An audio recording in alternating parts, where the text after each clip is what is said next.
In this video, I am going to show how to create a colorful monster using a variety of lines and texture, as well as paint and cut shapes.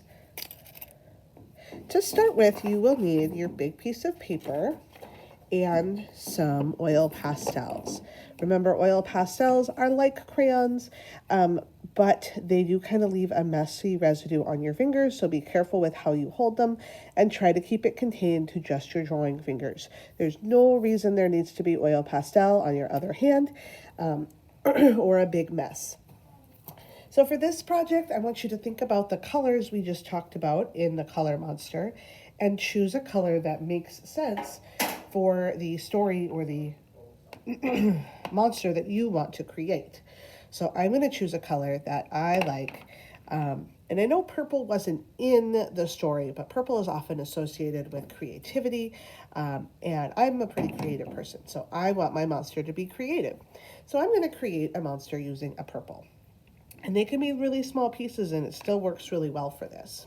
So we're going to create some different body parts for our monster, and they can be any size and shape that you want to have it be. They do not need to look like my monster, but you can have it look any way that you want. So I'm going to create like a big body shape. That's kind of my first job here. Big body. Okay. And now I'm going to create kind of a head area and a tummy area. I'm going to divide and make like a tummy area for my monster here. I'm going to create kind of that space there. I'm going to create some arms and legs. I think I'm going to make some legs coming out here.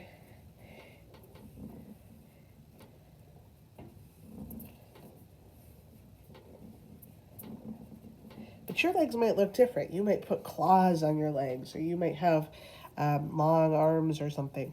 And then I'm going to create some arms, and I think I'm going to have like one little arm up here with like fingers, and then I'm going to create like kind of a noodly arm.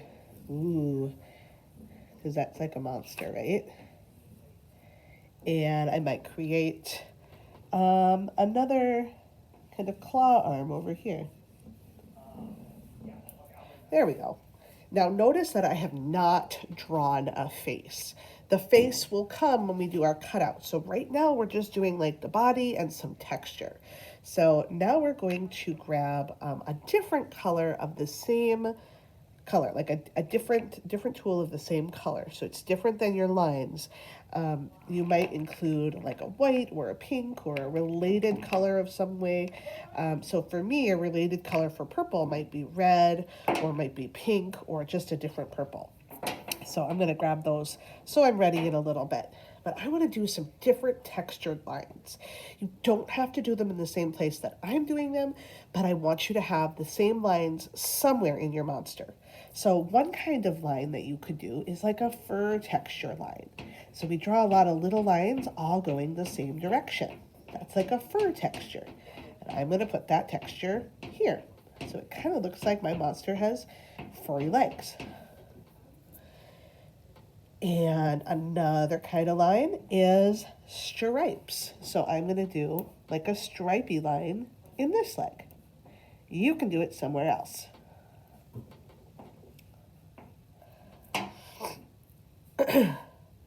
Another kind of line is kind of like a squiggly line.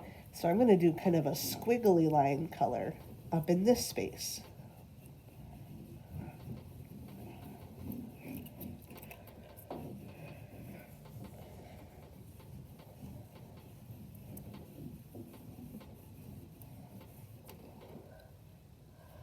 I'm not scribbling, I'm not coloring in, but I'm creating a scribble line.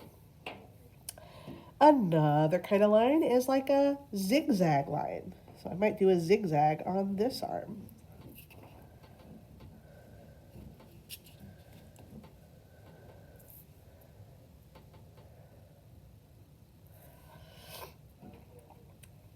Another kind of line is a scale pattern line. So I'm going to create like a scale.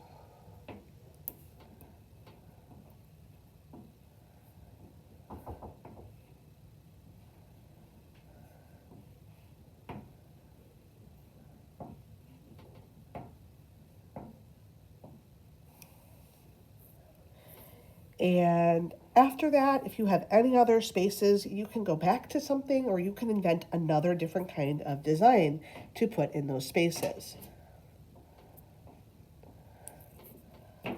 Don't leave them blank.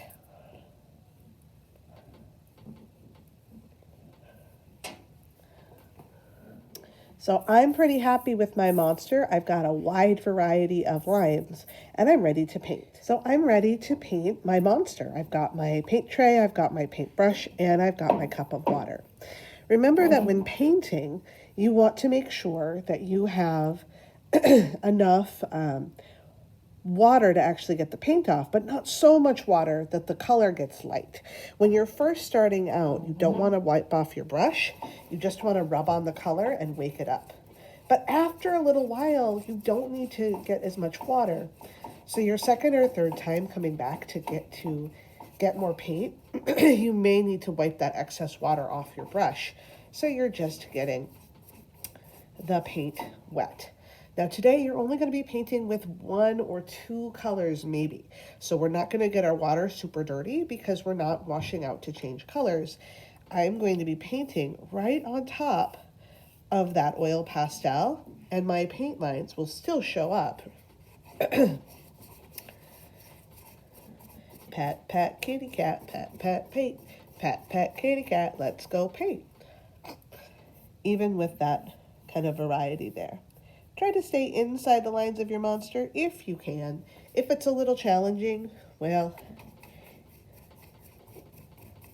you'll be all right.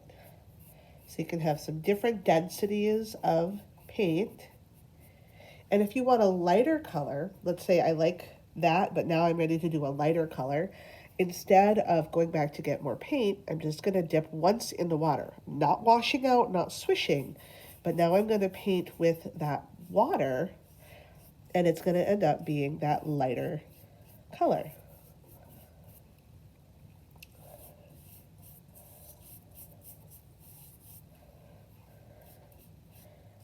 Notice though that I don't want pools of water sitting on my paper because that's just going to make my paper wrinkly.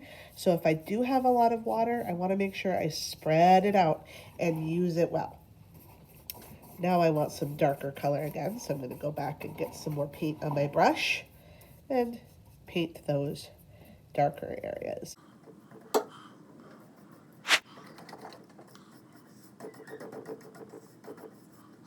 If you want to have a second color, after you've painted your first color all in, wherever it is that you want those, you could come in with another color for a little bit of it, if you want.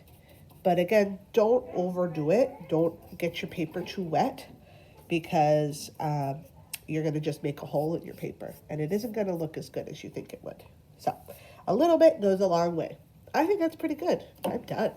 Wash out my brush, clean up my space, put my painting on the drying rack. I'm all set.